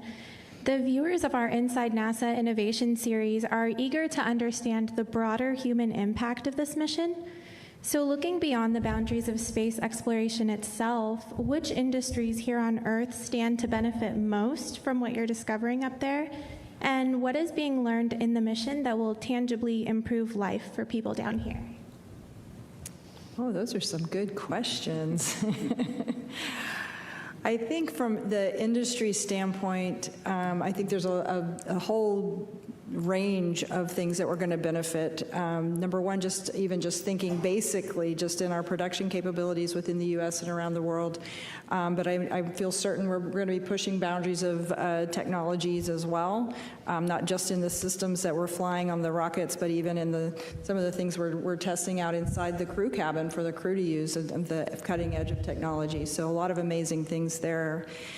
And then what was the second part of your question?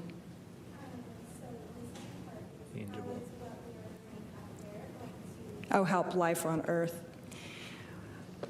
That's always a wonderful question, and I really feel like the exploration that we do is just inspirational for everyone here on Earth, hopefully inspiring our young people around the world, the Artemis generation that's growing up now to want to grow and achieve and to learn and to start trying to think through where they're going to dedicate their talents as they get older and learn the different skills that we need to cut the edge of new technologies into the future. Okay, we'll go back to the phone for several questions. Our next one is from Robert Perlman with collectspace.com. Hi. The quote, "You'll go for TLI," is one of those iconic quotes from the Apollo years that just has held the test of time. But Michael Collins was the astronaut who coined it, and he later said that maybe he should have picked out something more momentous. I'm wondering, now having gone through a TLI, if you think that it speaks to, or not, does it hide how this burn is different from all other burns, that this is the one that you're committing to leave Earth's orbit and go to the moon, and there's no turning back. I know that you said that there wasn't extra stress, that you had practiced this over and over, but was there any moment that you actually, gulped hard that, yeah, we're going to the moon? So the question, it was a little bit garbled. I think it was about the TLI burn and that burn being perhaps special in the minds of the team. Robert, may need to get you to say some of that again. I think we captured that, though. Yeah, that's do you think the public, when they hear go for TLI, or when we speak about it normally during a press conference like this, does it really convey how the momentous moment that it actually captures? So I think what he's getting at here with the question, help me if I get this incorrectly, but as we're executing on that 5-minute burn, is there a point at which our teams, as we're executing, kind of absorb the impact of just how important this burn is, and how, if we don't get it all the way through the burn, then what would happen? I don't know if you want to speak to how your teams execute within the mission control. They're very measured, they're very controlled, they execute, and they're ready to respond. Yeah, I would say we probably reflect on that after our shift, and we'll execute everything professionally, probably save the reflection for after our shift, and certainly that reflection, I suspect everybody understands that this is a once in a lifetime moment. All right, our next question on the phone is from Christopher Mick with the Hudson Star Observer. Thank you for taking the question and for all your time tonight. Another amazing day here in the mission. I just want to ask, I think these would be for Jed and Howard. I was wondering, the crew sounded very busy in the time I was hearing the loops today, and I was just wondering on the astronauts' kind of individual task timelines, if they're kind of on schedule for that or falling behind at all or skipping some things. And then maybe to Howard, if there was any time for Earth observation photography, if there's any feedback from the crew on how things were going shooting through the Orion windows. So I would say there were, as far as the timeline goes, there were a few things that the crew was not able to get to today and yesterday, and that's fine. We knew this was going to be a very, very packed first 2 days, and now once we've got past TLI, we've got lots more time to do things, and observation certainly is one of those things that the crew absolutely will be doing during their time, and they've got plenty of time now to reflect and do those other operations. Yeah, I'll say that although, like Judd said, maybe a few things didn't get done in the schedule that was planned that could be made up, the real important one for me at least was this ProxOps demonstration. I think we budgeted around 71 minutes. The crew finished in 65. And that was awesome because, like I said earlier, we were able to accomplish all our objectives and within that time period because we were having to exit and leave the ICPS distance and move on towards the orbit. So having that done and getting all those objectives accomplished was very significant, and I'm really happy to do it with some margin. Okay, our next question is from David Denault with About Space Today News. Good evening. I have a question. Has there been a formal report issued yet on the possible damages caused by Artemis II compared to Artemis I? I understand that it caused some damage to the elevators, and it also burnt through the surface area, scorching it. Has there any report issued on that as yet? So this is a question related to the potential damage to the Mobile Launcher 1, where we launched yesterday. We've talked many times about the ruggedization that we did to the Mobile Launcher following the Artemis I mission. And what I can tell you is that our initial assessment is showing that most of the damage is really largely cosmetic. Really, overall, everything's looking pretty good, especially compared to Artemis I. We know we're going to have some repairs that we'll need to do, but those repairs, the repairs that we made following Artemis I largely worked, so that's a good thing.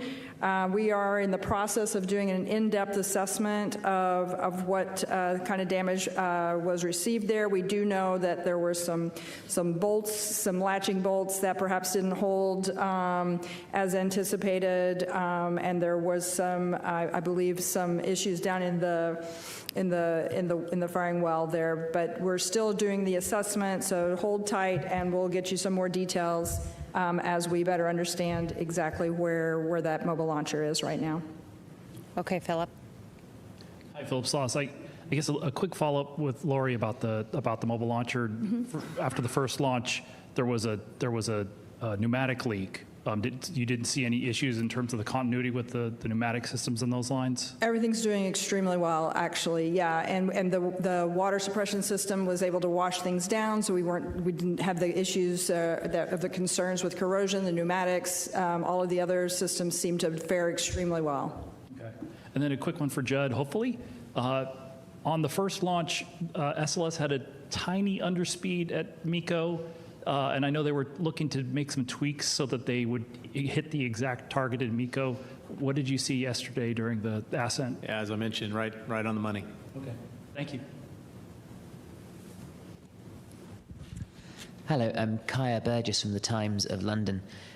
How closely did you study in planning this mission the free return slingshot trajectory of Apollo 13 in terms of the lessons to be learned of what to do similarly or what to avoid, and how different will this trajectory be from the only other time humans have taken that trajectory around the moon and back? You take it. Okay, so it is slightly different from Apollo 8. Apollo 8 actually went into the lunar orbit, gravity well, right? Orion doesn't have the capability or the propellant to do that, and so we're taking advantage of the gravity to slingshot Orion back around the moon. So it's quite actually in the early design of Apollo. As a matter of fact, Apollo 13 got on a free return trajectory to get it into a minimum energy state so that we could go back to Earth. And so this is more like that trajectory in that we're taking advantage of the moon's gravity as an assist so that we don't have to burn as much propellant. My question is, how does it compare to Apollo 13 rather than 8? Oh, 13, not 8. Okay, yeah, it's similar. So we got on a free return trajectory on Apollo 13, very similar to the one that we are doing now. Okay, we'll take another question in the room over here. I'm just wondering, I work in television, and when they're going around the moon, what are the visuals going to be like? Because I know Apollo 11, when they were live, they're black and white. And we're seeing some of the images now from the spacecraft, which we love, But, you know, they're not as grainy as they were in the Apollo days, but they're not necessarily as wonderful as maybe SpaceX gives us right now with some of their work. So what can we expect to see visually as they're going around them? What is it going to look like? So I'll say that we're much further away from the moon than we were on closest approach for, say, Artemis I or even, Apollo 8, for instance, 3,000 to 4,000 nautical miles away. So the moon will look smaller. It's what I've been told is if you take a basketball at arm's length, that's about what it's going to look like from the crew's vantage point. Certainly the camera technology is a lot better than it was in the 60s, so we'll have that advantage. We also have some really long lenses that the crew have for their handheld cameras, Nikons and Z9s. So they'll hopefully when we get those downlinked, they'll be really sharp images that we've all come to expect. Yeah, modern technology. The one thing I'll just mention, and Judd can probably jump in on this one as well, is, while the camera technology that we have up there is outstanding, and we'll have very, very high resolution, high quality images, the downlink from the moon is not as great as it could be, as it is from low Earth orbit. And so it will take a little longer to get some of those data down, and sometimes I would imagine the early downloads will be somewhat reduced resolution so that we can get them down here and at least share the lower resolution, and then as we have the capability and the bandwidth to download the higher res, we'll make those available. Go ahead. Moises Avila, AFP, Agence France Presse. I know that more than 50 years have passed and it's a new world and new technology, but compared to the Apollo missions, what things have changed and what protocols or beliefs maybe, or traditions maybe remain? Well, when you say what has changed, I mean, certainly the computing capability in the amount of software. We have over 900,000 lines of software. And so I think the ability for the crew to engage in the systems in a very deep level through the displays. And of course, we have electronic procedures, which Judd and his team is very familiar with, which we don't need to carry paper around. There was a lot of paper procedures. And of course, the sensor capability. The inertial measuring units. When we get close in, we got GPS. Everybody's familiar with that, of course. The ability for us to know exactly where we are in space, the precision by which we're able to do rendezvous prox-ups and docking, just even with a camera, is a huge step in technology. And so I think this is one of these things where the ability for us to utilize the technology to advance and make it easier on the crews to operate, and of course leveraging the ability for us to build a little bigger spaceship, a third larger, and allow us to fly another crew member and be able to compact that in smaller components, but yet still provide the same functionality and even more in some cases, is a huge advancement for us. So I think overall, but physics doesn't change. The teardrop shape is very efficient from an aerodynamics perspective. The Apollo giants were just very good technical engineering experts. And engineering and the physics does not change. And so we learned a lot from them in terms of the things they learned, and we leveraged off of that. Okay, we'll take one final question here. Thank you, Rachel. Will Robinson-Smith with Spaceflight Now. Thank you all for your time tonight. A couple of quick ones for Judd. You mentioned when we spoke back in September that pad abort would be the riskiest that the crew could possibly endure. I wonder, as you saw Ascent and they ticked past those abort scenarios, how you were feeling, getting further and further along the pathway. And now that the crew is in flight, I know we discussed in some previous briefings that certain abort scenarios or early returns are still possible even past TLI.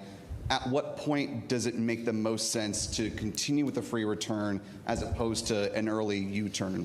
Thank you. Yeah, so always feel great not to have to do an abort, period. Right, and so I'm happy that SLS performed so well, that ICPS performed so well that we didn't even have to entertain that. As far as now that we're post TLI, it's about a day or two in past TLI where it's no longer feasible to do what we call a direct abort, and it's more likely that we'll get home at the same time if we just continue on in the free return trajectory. All right. Well, with that, we'll go ahead and conclude. I want to thank our participants for joining us today. You can follow all of our mission progress in the multitude of ways we have available on nasa.gov, and we look forward to providing another update tomorrow afternoon. Thank you for joining us. And that wraps up the latest news conference from NASA on the Artemis mission. The astronauts, there you see they're going back to the live picture of mission control in Houston. The astronauts have successfully conducted the Trans-Lunar Injection burn, or TLI. They are now on their way to the moon and breaking free of the Earth's gravity to slingshot around the moon and return home over the course of the next 9 days. They'll be conducting several experiments during that time and also testing all the systems aboard the Orion spacecraft, which they've named Integrity. And then they will do their flyby. They will not be flying as close to the moon as Apollo did, because this is a flyby. This isn't going to be entering Earth or a lunar orbit. That it will be reserved for Artemis II. So they will still be a few thousand miles away from the moon as they reach their closest point to it. But they will obviously be beaming back pictures. One question that was asked that obviously we have a lot of interest here is, the pictures, the live pictures are great to get, but the quality has been very low. NASA says it is not because of a lack of technology. It is a lack of ability to transmit those images over thousands of miles through space. They are using what they call a deep space communication system. And that is their main source of not only sending data and images and video, but also just simply communicating with the astronauts. And so using that bandwidth for live pictures or for transmitting video or pictures is just not a priority, when the priority is communicating with the crew and the capsule as well. But they do hope to have periods over the coming days where they can essentially download high-quality imagery from the spacecraft as it continues on its journey. There is another news conference scheduled for tomorrow afternoon. We hope to bring that to you. We also hope, I believe tomorrow evening, there is a downlink session where the astronauts may be speaking. We hope to bring that to you as well tomorrow evening. We will have those times. I believe the news conference should be around 2:30 in the afternoon, Central Daylight Time. And then the potential astronaut downlink may be closer to 7:30 Central Daylight Time tomorrow night. We hope to bring those to you here live on the channel. I want to thank everyone for joining us on our social media feeds, as well as YouTube, Facebook, and our various streaming platforms. Thank you so much for joining us. We'll keep providing you as much live coverage on the Artemis mission to the moon in the days ahead. Until next time, I want to thank everyone for joining us again. I'm Nick Weig, First Alert 6 in the Alert Center.